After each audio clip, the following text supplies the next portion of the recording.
Hola.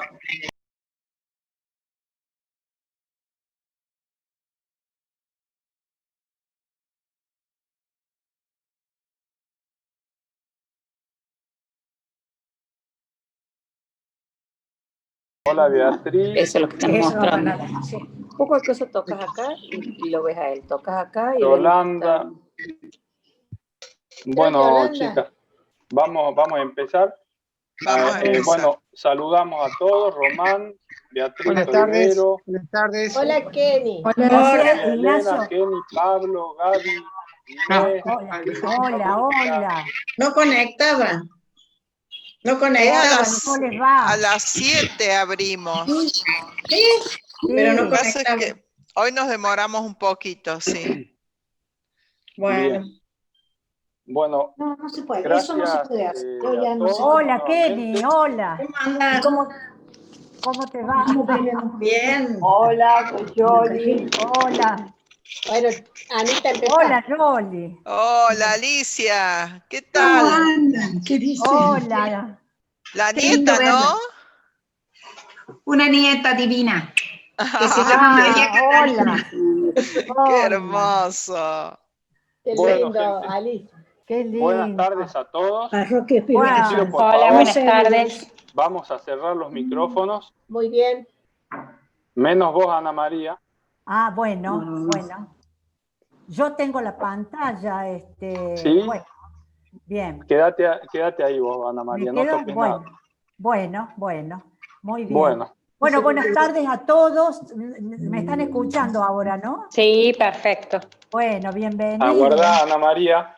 ¿Sí? Aguardá que voy a hacer la presentación de la clase a los alumnos para contarles, primero que nada agradecerles que se hayan sumado nuevamente a esta clase. Si llegaron a la tercera clase ya ganaron. No, pero eso lo va a pagar. Ya ganaron el premio de entender la Biblia. Así que bueno, hoy vamos a ir a la práctica, digamos. Vamos a leer y hacer sinopsis de un pasaje de los evangelios, según San Marcos, San Lucas, San Mateo, y vamos a llegar al paso final, que es lo que más nos va a conmover, que es nuestra propia interpretación, cómo llegaron esas palabras después de procesarlas y de entenderlas en todo el contexto histórico, llegar a procesarlas y a sentirlas en el corazón, a ver qué es lo que nos hizo pensar, qué es lo que nos movió. Así que bueno, muchas gracias a todos. Ana María, por favor, si querés comenzar con la oración. Bueno, buenas tardes a todos y bienvenidos. Vamos entonces a invocar, nos vamos a poner en presencia del Señor y vamos a pedir, ¿no es cierto?, que a su Santo Espíritu que nos haga comprender con la mente y con el corazón las Sagradas Escrituras. Nos ponemos entonces en el nombre del Padre y del Hijo y del Espíritu Santo. Amén. Ven Espíritu Santo, llena los corazones de tus fieles y enciende en ellos el fuego de tu amor. Envía tu Espíritu y todo será recreado y renovaréis la faz de la tierra. Ave María Purísima, sin pecado concebida. En el nombre del Padre y del Hijo y del Espíritu Santo. Amén. Bien, dijimos entonces en el encuentro anterior que hoy íbamos a empezar con la práctica, ¿no? Íbamos a tomar el texto bíblico e íbamos a intentar analizar un episodio, ¿no? Un pequeño texto. Vamos a trabajar con los evangelios sinópticos, ¿no? Algunos textos de los evangelios de Mateo, Marcos y Lucas relatan el mismo episodio, pero hay pequeñas diferencias entre ellos que se deben a los distintos contextos en los que escribieron los evangelistas. El texto a analizar es el de la curación de la suegra de Pedro. es un acontecimiento, un suceso que ocurrió en la vida de Jesús, ¿no? En el tiempo de vida de Jesús, y que después quedó en la tradición oral y después lo tomaron, quedó en la memoria de la gente, ¿no? Entonces lo tomaron los evangelistas y lo pusieron por escrito en sus evangelios. O sea que se trata de un episodio real. Bueno, entonces estamos hablando de los evangelios sinópticos, que son el de Marcos, el de Mateo y el de Lucas. Dispuestos en 3 columnas paralelas, pueden ser leídos conjuntamente de un solo vistazo. Eso quiere decir sinopsis, sinóptico. Sinopsis es lo que se puede ver conjuntamente. Entonces, cuando hablamos de evangelios sinópticos, es eso, ¿no? Cuando dispuestos estos en 3 columnas paralelas, pueden ser leídos de un solo vistazo. Bien. Nosotros hemos utilizado para la lectura de los textos la Biblia de Jerusalén. Vamos entonces a hacer lectura de estos textos, aunque después tengamos que volver un poquito a cada uno en particular. Pero bueno, vamos nosotros ya leyendo esto. Bueno, esta es la curación de la suegra de Simón o de Pedro. ¿Estamos compartiendo pantalla? Sí. ¿Lo ven todos? Ah, bien. Acá tenemos entonces los textos. Comenzaríamos, si alguien pudiera leer. Sí, a ver, por favor, Ana, Alicia, ¿te animas a leer el de Mateo? ¿No empezamos con Marcos? ¿No empezamos con Marcos? Sí, empezamos con Marcos, pero quería decirte algo, Ignacio, yo no sé si todos tienen la misma dificultad. A mí la barra de fotos me impide leer todo el Evangelio de la parte, la columna de la derecha. De Lucas. Si movés el cursor, sí. Anita, te lo podés minimizar. Ah, sí, ya lo encontré. Bien, gracias. Empecemos Ignacio. Con Marcos, después seguimos con Mateo y último Lucas. Bueno, que les sirva a los otros que están escuchando, ¿no? Si les tapa la foto, minimícenla. Bueno, Amanda, ¿te animás a empezar? Sí, cómo no. Marcos. Después Alicia. Dale. Marcos 1:20 al 30. Cuando salió de la sinagoga, se fue con Santiago y Juan a casa de Simón y Andrés. La suegra de Simón estaba en cama con fiebre y le hablan de ella. Se acercó y tomándola de la mano, la levantó. La fiebre la dejó y ella se puso a servirles. Muy bien. Vamos entonces a Alicia, Mateo. por favor. Mateo 8, del 14 al 15. Sí, Alicia, bien. Al llegar Jesús a casa de Pedro, vio a la suegra de éste en cama con fiebre. Le tocó la mano y la fiebre la dejó, y se levantó y se puso a servirle. Muy bien. Ahora bien, gracias. Entonces, Ani, por favor. El texto de Lucas. Estás con el micrófono apagado.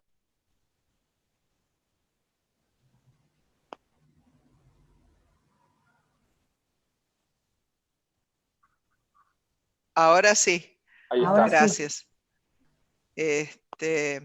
Bueno, 4:38, no alcanzo a leérmelo corto. 39. Y 39. Son cortitos estos textos, se dan cuenta, son 2 versículos apenas. En saliendo de la sinagoga, entró en la casa de Simón. La suegra de Simón era presa de una fiebre grande y le rogaron por ella. Inclinándose sobre ella, conminó a la fiebre y la fiebre la dejó. Ella, levantándose al punto, se puso a servirles. Muy bien. Bien, si nosotros vamos a ver lo siguiente, hacemos una secuencia narrativa en los 3 textos. Cuando hablamos de secuencia narrativa, nos referimos a la sucesión de hechos que acontecen en estos textos, ¿no? Unificamos los 3 y armamos esta secuencia. Entrada de Jesús en casa de Simón, la suegra de Simón está en cama con fiebre, Jesús la cura y la suegra de Simón se dispone a servir. Muy bien. Si nosotros vamos entonces a ver, hay dos grandes diferencias en estos tres textos. Hay otras diferencias, pero menores. Nos importan sobre todo esta, la diferencia en el uso de los tres verbos de curación. Acá les he puesto entonces los tres evangelistas y los tres verbos de curación usados en cada uno de ellos. Si tomamos el primero, ¿no? El Evangelio de Marcos, el primero cronológicamente hablando, vemos que el verbo que usa es el verbo levantó. Levantó como sinónimo de resucitó. ¿Por qué digo como sinónimo? Porque en el griego no existía el verbo resucitar. Entonces, el evangelista pone levantó, que tiene el mismo significado. Bueno, ya vamos a ver bien, en este tiempo de Marcos, acuérdense, escribe en el año 67, en tiempos de guerra entre los judíos y los romanos, o sea, la guerra es en el 70, o sea que el Evangelio está ahí, casi ya en el tiempo de guerra. Hay por ahí algún versículo que ya marca un indicio de que fue escrito en ese momento, ¿no? Los judíos le declaran la guerra a los romanos. Bueno, y como este era nada menos que un imperio, nada más ni nada menos, por supuesto los romanos los vencen y la guerra para ellos fue terrible porque allí, bueno, hay un contexto de cruz muy, muy duro. ¿Qué les pasa? En la mesita de luz hay un par de anteojos con marco azul. Bueno, se escucha una voz por ahí. Bien. Hay un contexto de guerra, dije. Hay un historiador llamado Flavio Josefo que escribe justamente de que se crucificaban de a 500 por día. Y hay otro historiador también, Suetonio, de aquella época, estamos hablando de los primeros tiempos, en que dice que se crucificaba hasta que los arbolitos se terminaban. O sea, bueno, un poco anecdótico esto que digo, para significar el clima que estaban viviendo los judíos y los cristianos. Entonces, ¿qué pasaba? Los cristianos estaban huyendo de su fe. No querían saber nada con este contexto de cruz, ¿no? Entonces a Marcos le preocupa mucho esta situación y pone este verbo como para significar que Cristo, que Jesús puede levantar de la muerte, porque Él ha vencido a la muerte con su resurrección. O sea que el mensaje del Evangelio es entonces que Cristo es nuestra esperanza. Se trata así de un mensaje pascual, en el que a pesar de la crucifixión de ese hoy, hay un querigma pascual. Cristo resucitado ha vencido a la muerte. Podemos leerlo, me gustaría que lo leamos nuevamente, porque lo vamos me parece, a entender bien al sentido, ¿no?, de este texto. Se los paso nuevamente. Ahí está. Alguien que quiera leer nuevamente a Marcos, y quisiera que también, además de fijarse en el uso del verbo levantó, con este sentido, ¿no?, porque este es el propósito y el sentido con que Marcos lo escribe, de ser un anuncio pascual, de dar esperanza. Tenemos un nombre. Beatriz, Beatriz Toivero, ¿te animás a leerlo? ¿Cómo no? Marcos 1:29-30. Cuando salió de la sinagoga, se fue con Santiago y Juan a casa de Simón y Andrés. La suegra de Simón estaba en cama con fiebre y le hablaban de ella. se acercó y tomándola de la mano, la levantó. La fiebre la dejó y ella se puso a servirles.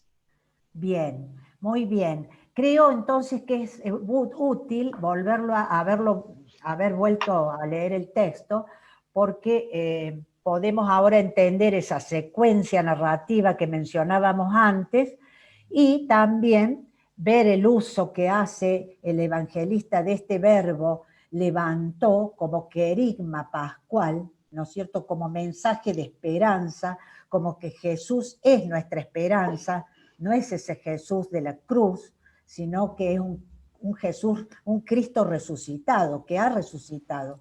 Hay un querigma pascual, ha vencido, Cristo ha vencido a la muerte, ¿no?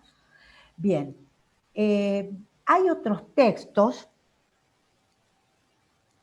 que en el mismo texto bíblico y en el mismo Evangelio de Marcos, donde se usa este verbo levantar con el mismo significado, con el significado de resucitar. En Marcos 5:41, con la hija de Jairo, cuando dice el versículo, la tomó de la mano y le dijo, Talita cum, que significa, niña, yo te lo ordeno, levántate.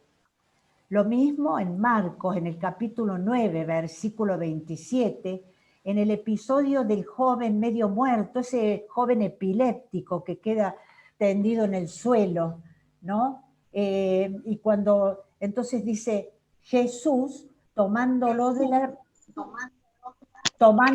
la mano, y el niño se puso de pie, ¿no es cierto? Lo levantó y el niño se puso de pie. ¿Me escuchan? Sí. Ah, porque se superponen voces por ahí. Bien. En el Salmo 73 también tenemos en los versículos 23 y 24, ahora ya no vamos a ir a él, no aparece precisamente en mi Biblia el verbo levantar, pero sí tomar de la mano, que significa lo mismo, porque ahí en el relato de la suegra de Pedro habrán observado que Jesús, la acción anterior es tomar de la mano, ¿no? Es un poco levantar, ¿no? Con ese sentido. Es resucitar. Bien. Vamos entonces a volver a este cuadrito, para que no lo olvidemos, y vamos a ir al Evangelio de Mateo. Bueno, Mateo utiliza el verbo tocó. En este tiempo de Mateo, recordemos, escribe en el año 85. Ya ha terminado la guerra. El problema es otro. El problema es el de la inclusión, porque ¿qué pasa? En el año 85 los cristianos son expulsados de la sinagoga, porque allí compartían en la sinagoga cristianos y judíos, ¿no? Compartían el culto, compartían, todas las ceremonias, su fe, ¿no? Pero en un concilio, el concilio de Yamnia, como los cristianos, ya vamos a volver a esto, pero la problemática en este momento es ¿a quién seguimos? ¿A Jesús o a Moisés? Esa es la problemática del momento. Entonces los cristianos que están siguiendo a Jesús son expulsados por los judíos. Pasa eso. Entonces el problema acá es la inclusión o la exclusión. Hay un poco una discusión teológica. ¿Por qué? Porque los fariseos, que son los judíos de ese momento, hacían una lectura rigorista de la ley. En cambio Jesús hace una lectura desde la compasión, desde los profetas. El profeta Oseas, por ejemplo, decía, yo quiero amor, no sacrificio, en Oseas en el capítulo 6, versículo 6. La ley sirve para condenar o para salvar. O sea, existe esta problemática. es una problemática teológica, una problemática social, una problemática de inclusión, de exclusión. Este Jesús compasivo, misericordioso, es el que carga con nuestras enfermedades. Recordemos al siervo de Yahvé, ¿no? Haciendo un poco referencia a eso, este Jesús en Mateo. Y Jesús, en definitiva, también es un Jesús universal, porque en su último capítulo dice, vayan y hagan que todos los pueblos sean mis discípulos. Bien, ahora, volvemos a esto de la ley de Moisés. ¿Qué decía la ley de Moisés? En el libro de los Números, se los voy a leer. El libro de los Números es un libro del Pentateuco, uno de los libros, de los 5 libros del Pentateuco, que es la ley judía, es la Torá. Son los 5 primeros libros del Antiguo Testamento, me refiero, ¿no? Bueno, allí el libro de los Números dice, en el capítulo 5, versículos del 1 al 4. Dijo Yahvé a Moisés, manda a los israelitas que echen del campamento a todo leproso, al que padece flujo y a todo impuro por contacto de cadáver. Los has de echar, sean hombre o mujer, fuera del campamento, los echarás, para que no contaminen su campamento donde yo habito en medio de ellos. Así lo hicieron los israelitas, los echaron fuera del campamento. Los israelitas lo hicieron tal como había dicho Yahvé a Moisés. Imagínense entonces, los judíos seguidores de esta ley no pueden admitir a un Jesús que toca a un leproso, que toca a la suegra de Simón, que está enferma y encima mujer. No se podía tampoco tocar un cadáver. Ahí en el Evangelio de Marcos, vamos, si ustedes se fijan, rodea a este episodio también el texto de la purificación del leproso en el capítulo 8, desde los versículos 1 al 4. Y varias curaciones que hace Jesús, ¿no es cierto? Bueno, es totalmente, hace todo lo contrario a esta ley de pureza judía, ¿no? Que los judíos cumplían tan estrictamente. Bien. Bueno, entonces, este Mateo, lo podemos leer al texto, yo creo que ahora lo vamos a disfrutar más. Mateo, observen entonces el verbo tocó, la importancia de este verbo en este evangelio, y observen también el nombre de Pedro, para que después no volvamos a este texto. Luis, por favor, ¿lo podés leer a ese texto? Activa tu micrófono.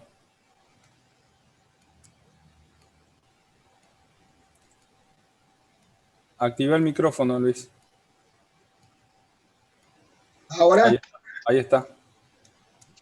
Mateo, capítulo 8, versículo 14 al 15. Año 85 después de Cristo. Al llegar Jesús a la casa de Pedro, vio a la suegra de este en cama, con fiebre, y le tocó la mano, y la fiebre la dejó, y se levantó y se puso a servir. Muy bien, gracias Luis. Bueno, y entonces ahora vamos a ir al texto de Lucas, ¿no es cierto? A ver el Evangelio de Lucas, cómo escribe Lucas. Fíjense, ¿no? Bueno, ya lo vamos a comentar, a la riqueza, ¿no? De la sinopsis. Lucas utiliza el verbo conminó, que tiene una connotación absolutamente exorcista. Cuando ustedes vean en la Biblia la palabra conminó, el verbo conminó, conminar, ¿no es cierto?, tiene ese significado de exorcismo, ¿no? Bueno, Lucas escribe en Grecia. Su desafío es adaptarse a la cultura grecolatina, que está imbuida fuertemente por la filosofía platónica, por el gnosticismo. La filosofía platónica, el gnosticismo, son filosofías dualistas. Se habla de ángeles y demonios, de un Dios del bien y de un Dios del mal, ¿no?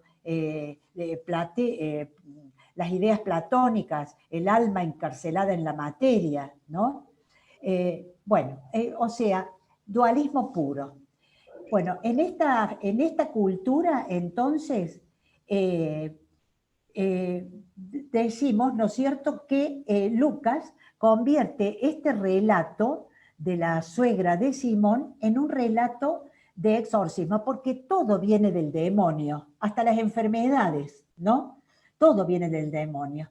Entonces, si nosotros observamos, vamos a ver la secuencia narrativa en este texto. Ahora lo vamos a ver. Fíjense acá, las expresiones, después lo vamos a leer de nuevo al texto. Fíjense, dice, estaba presa de una fiebre grande, dice Lucas. Presa es una palabra como si estuviera atada, ¿no? Da esa idea, como si estuviera sujeta, ¿no? Como es la posesión demoníaca. Les rogaron, dice más adelante, expresión vinculada a la oración, actitud propia para enfrentar al demonio, la oración. El texto de Lucas, ya lo vamos a leer, dice, le rogaron. Lucas usa mucho,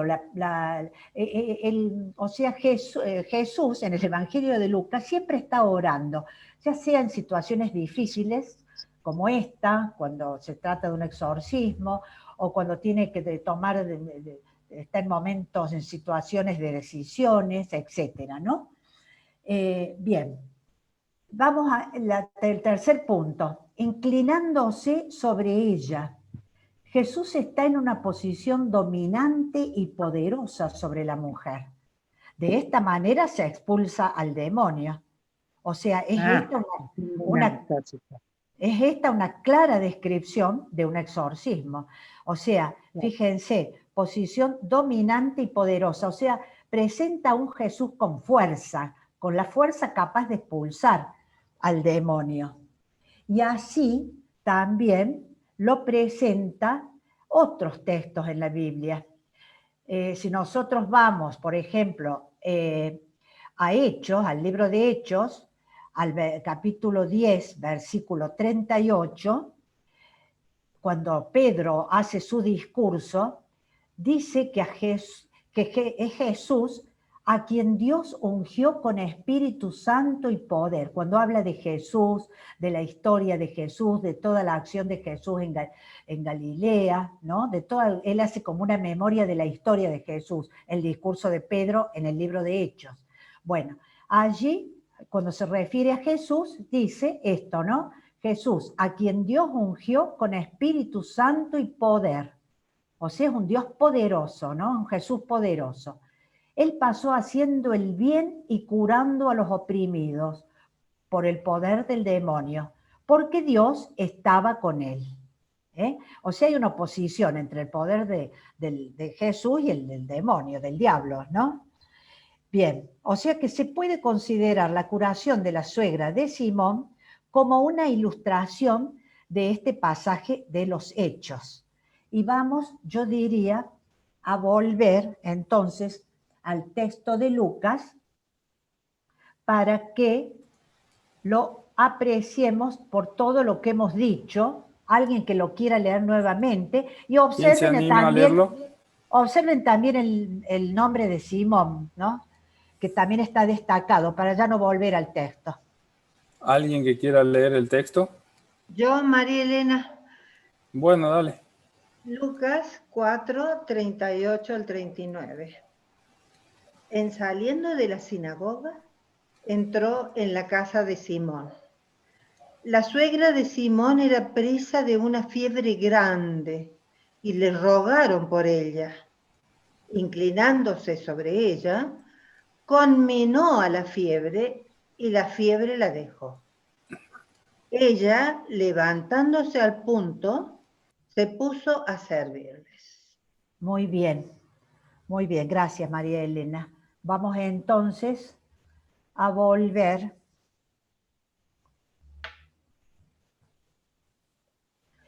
Hay otro verbo que se usa en la Biblia, que es el verbo increpar, increpó. También lo pueden ver en algunas traducciones bíblicas, en vez de conminó, increpó. Significa exactamente lo mismo, está usado con el mismo sentido, un sentido exorcista, con fuerza. Lo van a ver en el texto de los 3 relatos de la tempestad calmada en los 3 evangelistas, en Mateo, en Marcos y en Lucas. Jesús increpa al mar. El mar es el símbolo del mal en la Biblia. Bueno, él con fuerza lo increpa. Bueno, entonces también puede servirles este detalle. Lo que sí quiero significar con esto que estoy diciendo es que hubo digamos, un pagano, pero que después se convirtió al cristianismo, bueno, pero que en realidad fue un hereje en el primer siglo de la era cristiana, llamado Tasiano, que escribió una obra que se llamó Diatesarón, que intenta él hacer claro, él leyó los evangelios y dijo, son tan parecidos que yo voy a hacer un solo texto. Decidió juntar inclusive el 4.º evangelio y hacer una biografía de Jesús, una sola biografía de Jesús. Bueno, por supuesto, eso no trascendió más, pero lo menciono para comentar que esa única biografía de Jesús se perdió toda la riqueza que pueden aportar, que pudo aportar cada evangelista, ¿no? A través de estos análisis, de estos sencillos análisis, bueno, que estamos haciendo, se puede ver todo esto que no figuraría en un solo relato, ¿no? Que se puede hacer, pero se pierde todo esto. Bueno, y yo dije que íbamos a ver otra, un momentito, vamos a hacer una síntesis primero de esta primera parte, repitiendo que Marcos entonces escribe en el año 67 en Galilea, en plena guerra judía, en tiempos de cruz. El verbo que usa es levantar, en el sentido de resucitar, y quiere hacer un anuncio pascual. Mateo escribe en el año 85 en Antioquía. Bueno, se excomulga los cristianos están excomulgados de la sinagoga, el problema es ese, ¿no? De la exclusión, de la inclusión, de la compasión y de la ley. Bueno, el verbo es tocar, el tema es la pureza y la impureza, ¿no? Es un anuncio social, es un problema social, un problema teológico. Y después en el año 90 tenemos la gnosis, ¿no es cierto?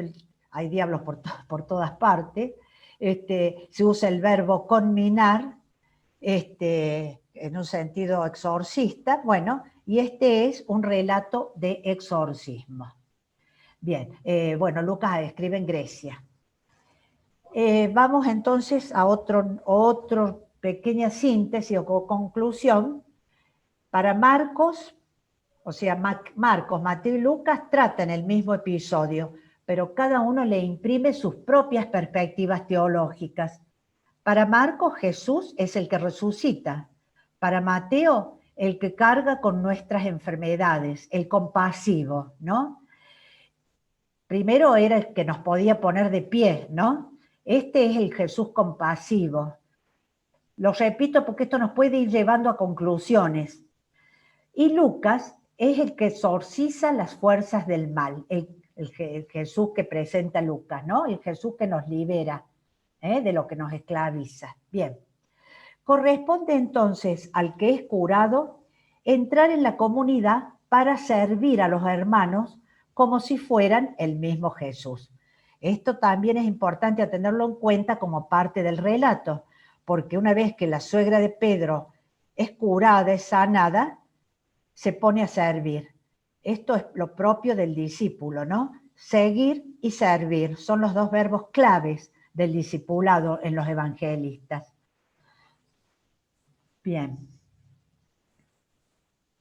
Vamos entonces a una segunda diferencia que notamos, que yo ya les dije que tomaran nota, que se fijaran, es muy sencillo, creo que sí se han fijado cuando leímos los 3 textos, en que Marcos y Lucas llaman Simón al apóstol Pedro.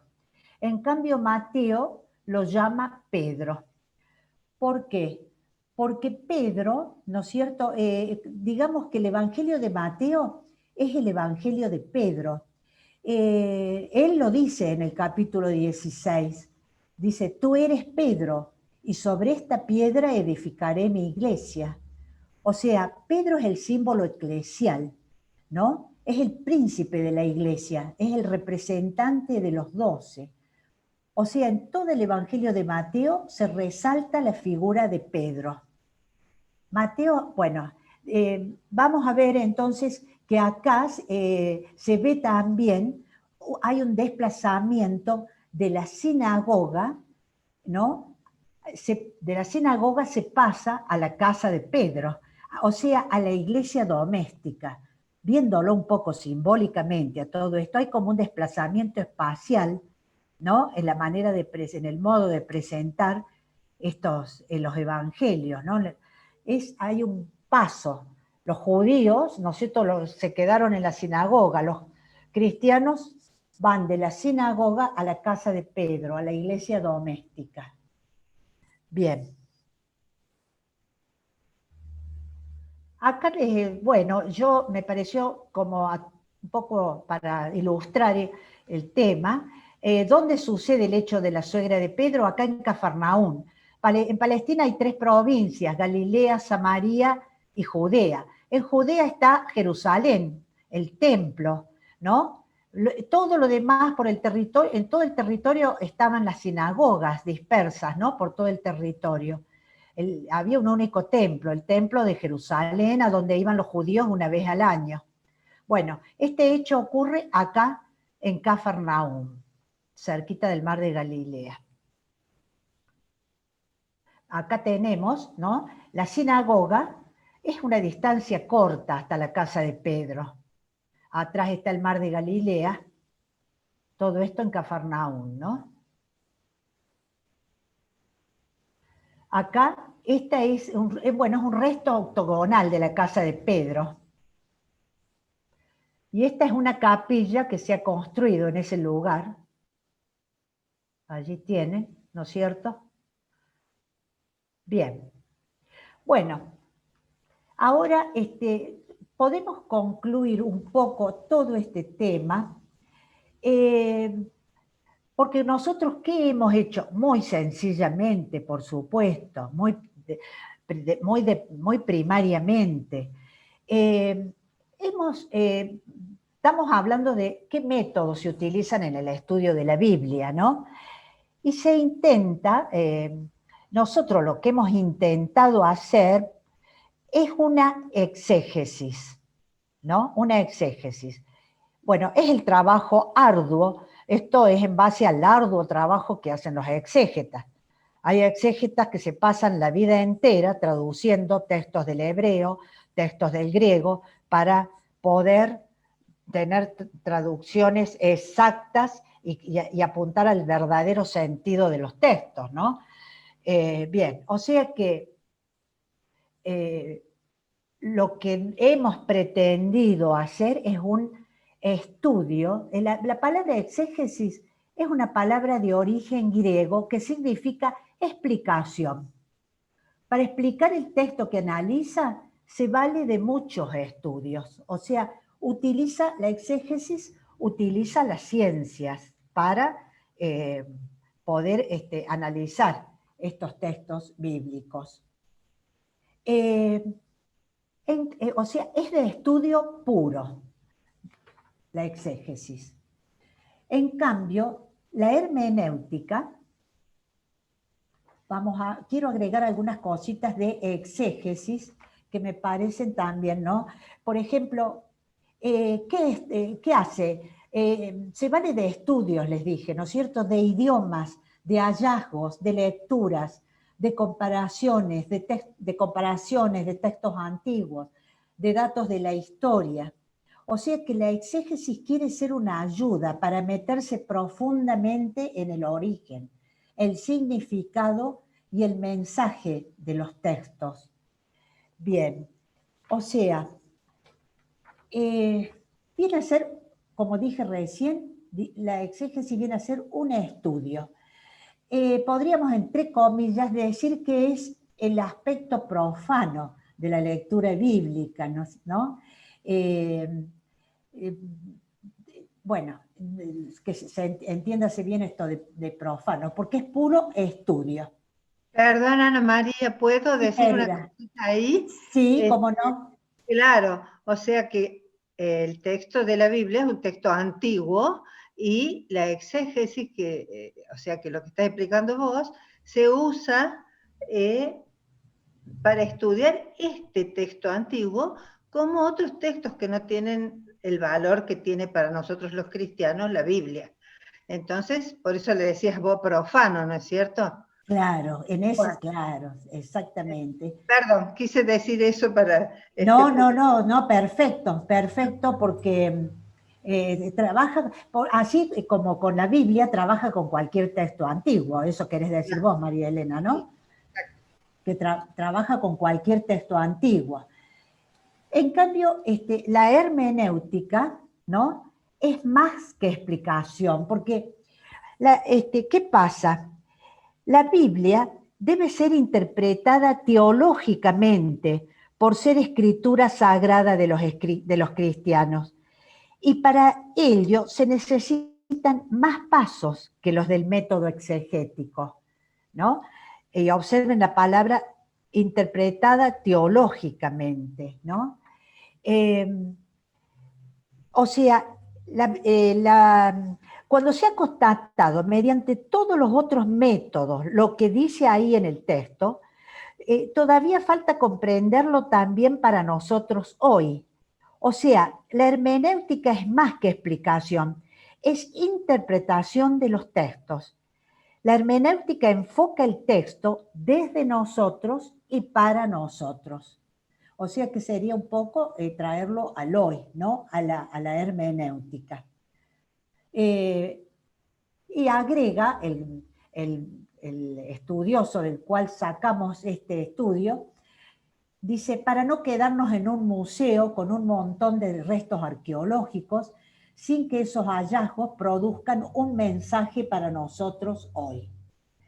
Bien, sobre todo por lo que es palabra de Dios, tiene que ser una interpretación, pero una interpretación teológica, ¿no? Con un mensaje divino. Yo, acá quedó una mini hermenéutica hecha del texto de la curación de la suegra de Pedro. Dice, también nosotros podemos ser sanados por un Jesús pascual que nos pone de pie en medio de nuestras tribulaciones, por un Jesús misericordioso que nos acoge en nuestras flaquezas, y por un Jesús poderoso que nos libera de lo que nos esclaviza. Nos toca a nosotros entonces, después, ser sus discípulos dispuestos a servir en su reino. Eso puede servir como una hermenéutica. Ustedes pueden pensar alguna para este texto o cualquier otro texto bíblico, ¿no? Después de un estudio del mismo. Qué bueno. Creo sí, que... adelante. Adelante, Ana María. Sí, no, decía que bueno, que con esto creo, no sé si puedo, si tengo que agregar algo después lo agregaré, pero más o menos dejaría concluido el tema. Es importante, ¿no es cierto?, que nos queden bien claros estos dos conceptos de exégesis y de hermenéutica en el análisis de los textos, para que no nos confundamos, ¿no? Muy bien, Ana María, muy lindo. Realmente felicitaciones por la preparación de la clase. Está muy bueno y a ver,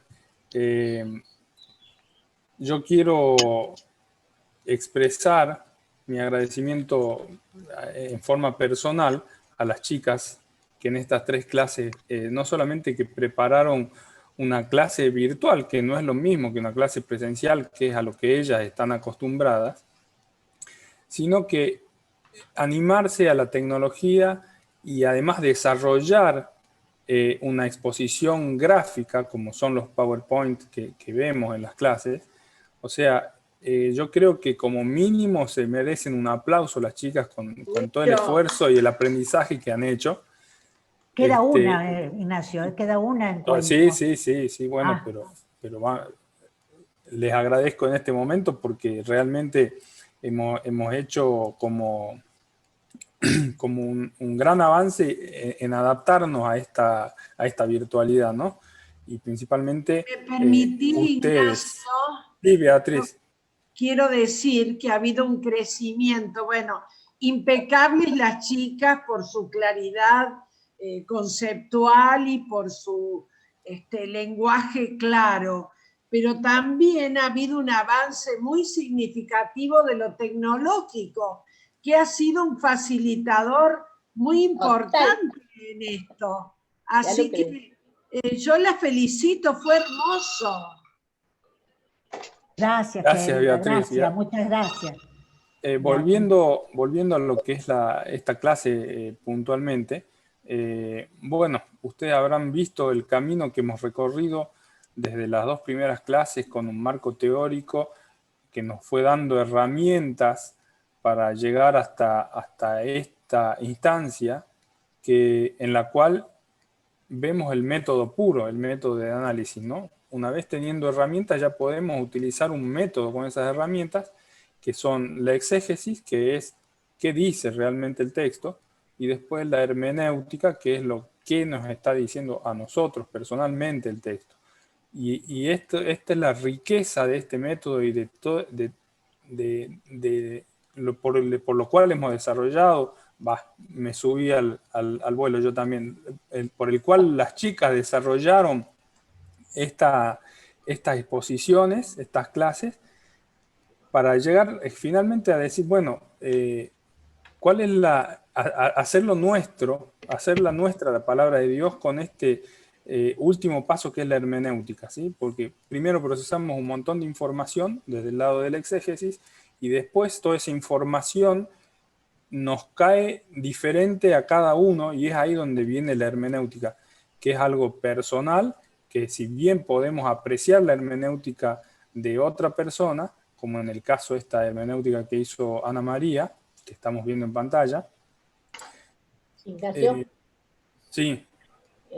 Yo lo que quiero agregar es que como cuando ponemos allí que nosotros estamos utilizando el método histórico crítico, estas 2 cosas que presentó Anita son una parte de todo lo que componen el método histórico crítico. Compone la hermenéutica, la exégesis, la narratología, la semiótica, la literatura, la antropología. O sea, todas estas cosas convergen en lo que nosotros le ponemos ahí en el cartelito, el método histórico crítico, y que nos enriquece para que podamos, como dijo recién Ignacio, disfrutar en serio de la palabra y poder hacer para nosotros una verdadera hermenéutica. Bueno, eso quería agregar. Muy bien, exacto, gracias, es así. Convergen todas las ciencias en este método histórico crítico, convergen, o sea, tiene bastante seriedad científica, hasta donde se puede, por supuesto, porque es la palabra de Dios, ¿no? No eso es gracias al Vaticano II, al último concilio permitió eso. Sí. Quería saber si ya habías terminado de presentar el PowerPoint, Anita, o te falta alguna diapositiva. No, Anita. Entonces deja de compartir pantalla si nos podemos ver todas las caras. Bien. Entonces. A ver, ¿peinaron? Ahí el botón que dice. Rojo, arriba. Deja de rojo arriba. Eso, ahí estamos. Hola. Bueno, gente, ahora lo que quiero es digamos, después de esta exposición de Ana María, es compartir con ustedes, si tienen alguna duda, que pregunten, y si tienen algo para compartir desde el corazón, para que lo compartan, porque al final todo esto conduce a compartir la palabra y disfrutar la palabra y gustar de la palabra. Así que escuchamos, yo estoy de colado nomás, escuchamos las dudas. Yo quiero decir lo siguiente: primero que nada, el agradecimiento, lo reitero, a las charlas anteriores. Y en el caso particular de Ana María, brillante, por lo didáctico, lo claro, lo preciso.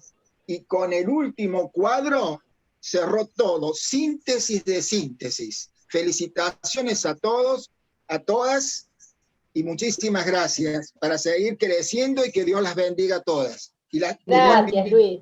Las ilumine. Gracias por todo. Gracias a ustedes. Brillante. Gracias, Luis. ¿Alguna consulta, Alberto? Alberto. No, yo quiero agradecer a Ana María por la brillante exposición, y he sacado una foto del cuadrito de hermenéutica porque lo tomo como una oración. Lo tomo como una oración personal que, bueno, que la voy a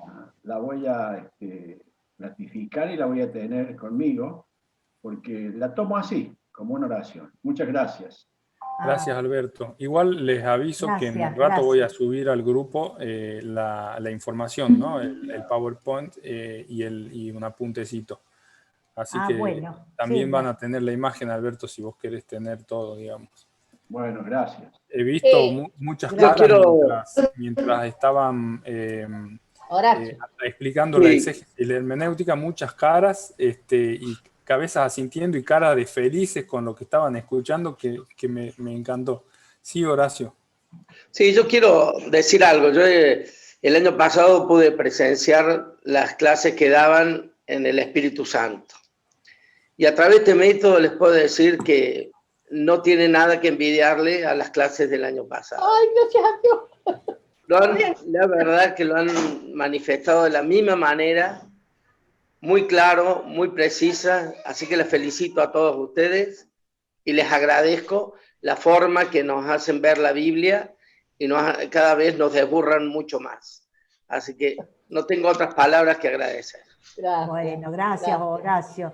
Sí, yo también quiero agradecerles, la verdad es que me siento muy enriquecida, y es cierto, el año pasado vivíamos esto de una manera, de esta modalidad se vive de otra, pero es enriquecedor, totalmente enriquecedor. Yo les agradezco, mujeres, las admiro, les digo que sigan. Y un pequeño pedido a Alberto, que si en el grupo puede poner esa fotito yo también sentía que era como una oración y la volví a leer y no me di cuenta de sacarle una fotito. Si Alberto la puede poner en el grupo, se lo voy a agradecer, como también les agradezco a todos, realmente, cada uno con...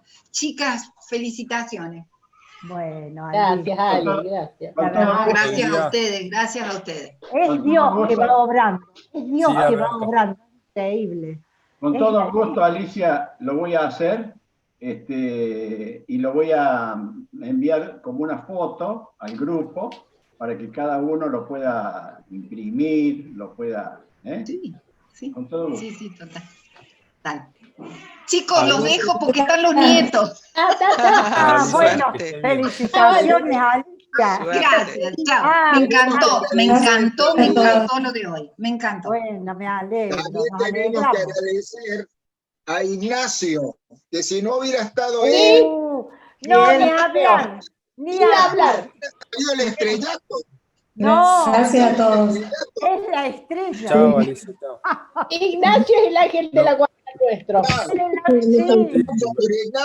La verdad que se lo debemos a dos personas, se lo debemos también a Ignacio y a Germán.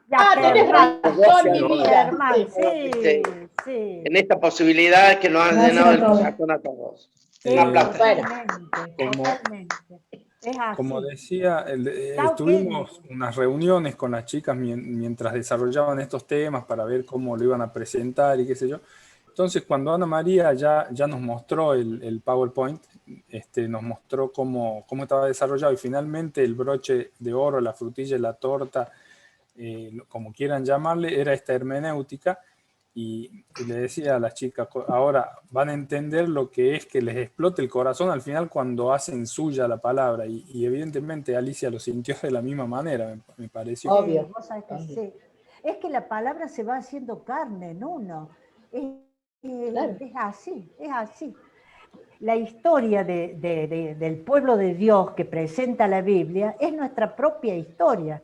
Cuando vamos leyendo la palabra, nos vamos dando cuenta de ese proceso. Eso lo vamos a ir también viendo en los encuentros el año que viene. Si Dios quiere. Si Dios quiere, sí. Sí. ¿Alguna preguntita técnica?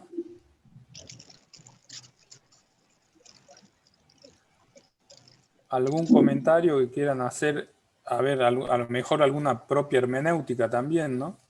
Si no les molesta, yo quiero agregar algo que en la lectura así minuciosa me llamó la atención hoy, a pesar de que lo venimos preparando, y es el tema de que Marcos y Lucas, Marcos le hablan a Jesús de la suegra que está con fiebre, y en Lucas le ruegan, ¿no? Pero a Mateo nadie le dice nada a Jesús. Y me parece, ahí me cayó un poquito la ficha de ese Jesús misericordioso, que no hace falta que nadie le diga nada porque Él se da cuenta de nuestras necesidades. Quería agregar eso porque me parece que esa diferencia también aporta al entendimiento del texto. A la buena lectura del texto. Sí, a la buena lectura, sí. Muy bien, Anita. Sí, es así. Es así. No lo había notado. ¿Viste la riqueza de trabajar en grupo, no? La riqueza, Lo que no ve uno, ve el otro, sí. Y una cosa que agrego, todos los domingos, por decir así, en todas las misas, los sacerdotes hacen hermenéutica. Cuando ellos leen el Evangelio y lo interpretan, están haciendo hermenéutica. Lo están trayendo al hoy. Muy bueno, muy bueno. Sí, excelente. Ustedes saben, perdón Ignacio, ahora título anecdótico, ¿esto queda también en el YouTube o no? Sí, va a quedar lo que voy a decir. Bueno, no importa si queda. Sirve como testimonio. Nosotros hicimos con un sacerdote, Horacio Lona, que no sé si todavía está en Alemania, hace como 15 años hicimos un curso sobre el Evangelio de Juan, todo un fin de semana, y este sacerdote en ese tiempo hacía 20 años que estaba estudiando el Evangelio de Juan. O sea, es un trabajo arduo y realmente para la exégesis, ¿no? Eso es lo que quiero que valoremos, y que es una pena que no se conozca. Esto tiene que llegar a nosotros, a los laicos, ¿no? Lo tenemos que difundir porque hace también a la fidelidad a la palabra, ¿no? Y al conocimiento de la palabra. Así que lo comento como a título más anecdótico, pero me llamó la atención, me llamó la atención que este sacerdote estaba encerrado en una abadía, creo que era. En una abadía en Alemania. En Alemania, sí. 20 años estudiando el griego, el hebreo, para poder... Sí, totalmente. Increíble. Nada más que el Evangelio de Juan. Una pregunta que me viene ahora. ¿Se puede concebir la exégesis separada de la hermenéutica? Sí, se puede concebir, se puede concebir. Lo que pasa es que cuando uno lee la palabra, hay algunos que no son creyentes y hacen exégesis, son estudiosos, pero cuando uno lee la palabra con fe, realmente es como que la hermenéutica es la consecuencia natural de la exégesis. Es como que te sale sola. Yo tengo un amigo que decía, no se puede leer a Oseas y no poner en blanco a tu empleado. por ejemplo. Es O sea, es un profeta que habla de la justicia social, por ejemplo. Claro. Así es. Sí, sí. Excelente. ¿Alguien más? ¿Alguna preguntita? Alberto, vos creo que querías decir algo en un momento y te pasamos de largo. No, ya había dicho que lo voy a poner en el grupo a la hermenéutica, lo voy a pasar para que lo desee lo pueda imprimir, guardar. Alberto, ¿es la primera vez que tenés contacto con este método? ¿O ya has hecho algo con este método? No. Le pedí a Ana María, hace ya un tiempito, esta es mi tercera vez que ingreso al curso, o la segunda vez, no me acuerdo, el segundo, tercero. El tercero, es la tercera vez que ingreso, y bueno, y cada vez con más facilidad, porque ya me voy ayornando con el tema informático, ¿me entendés? Me costaba al principio de entrar, pero ahora voy a Google, pongo el HTTPS y todo lo demás, y salgo al Zoom directo. Así que bueno, y estoy muy contento y agradecido a todas ustedes y a Ana María que me haya tenido en cuenta para, me encanta, me encanta.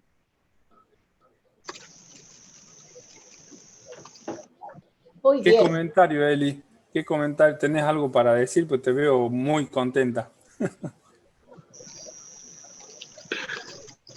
Estás con el micrófono apagado.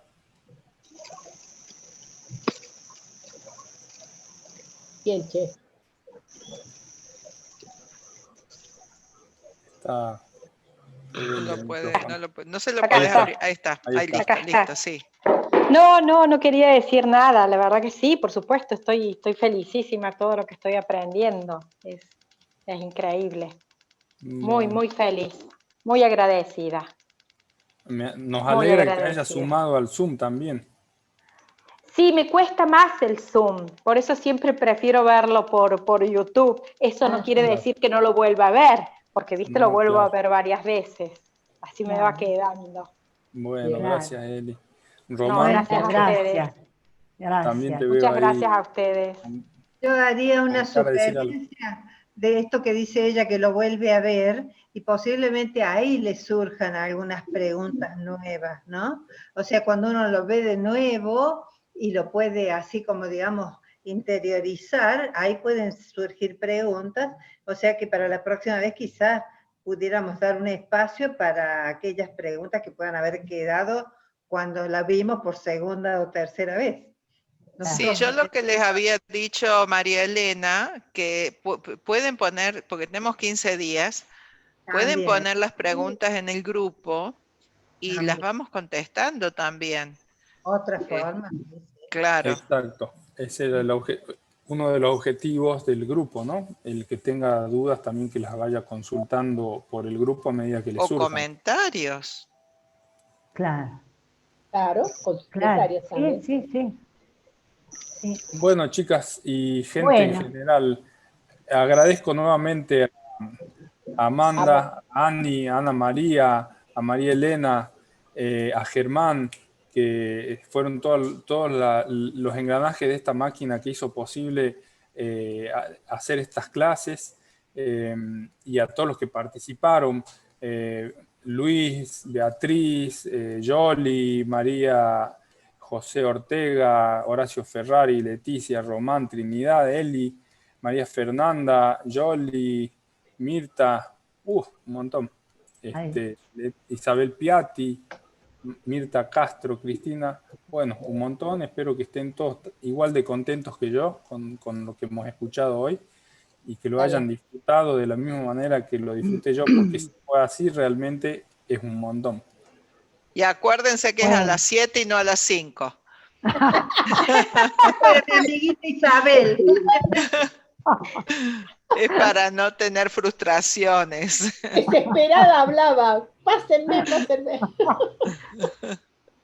Buenísimo. O sea que la próxima va a ser no el jueves que viene, sino el otro jueves. El 15 días. El jueves de por medio 15 días. Vamos, pregunta a Amanda y Ani, que son quienes van a continuar con la próxima clase. ¿Vamos a seguir más o menos el mismo camino que esta clase con otro pasaje? Efectivamente. Y vamos a preguntarnos quién bautizó a Jesús. Y si podemos, vamos a hablar de la Sirofenicia, que también se da en los sinópticos de distintas formas. Vamos a explicar por qué. Y el bueno, excelente. Y el año que viene, los invitamos, ¿no? Ya todo el año a hacer el Nuevo Testamento. Vamos a intentar, esa es la idea. Vamos a ver si se puede, en fin. Pero sería muy lindo, ¿no? Poder hacer eso, todo el Nuevo Testamento, todo el año. El año que viene seguramente habrá que combinar a lo mejor algo presencial, algo virtual. Vamos viendo cómo evoluciona todo. También, sí. Sabemos qué va a pasar. Pero mientras tanto se están volviendo expertas en lo virtual, así que totalmente. Es una ventaja, ¿no? Es una ventaja. Sí. Bueno. Gracias a vos y a Germán. Gracias a vos, Ignacio. Y a Germán y a ustedes. Muchas gracias. Bueno, gracias. Gracias a todos. Gracias, Román. Gracias. Muchas gracias a todos. Un beso. Nos vemos. Hola, Román. Hola. Los esperamos en 15 días. Nos vemos. Nos vemos. Adiós. Chao. Chao. Chao. Chao. Chao. Gracias. Chao.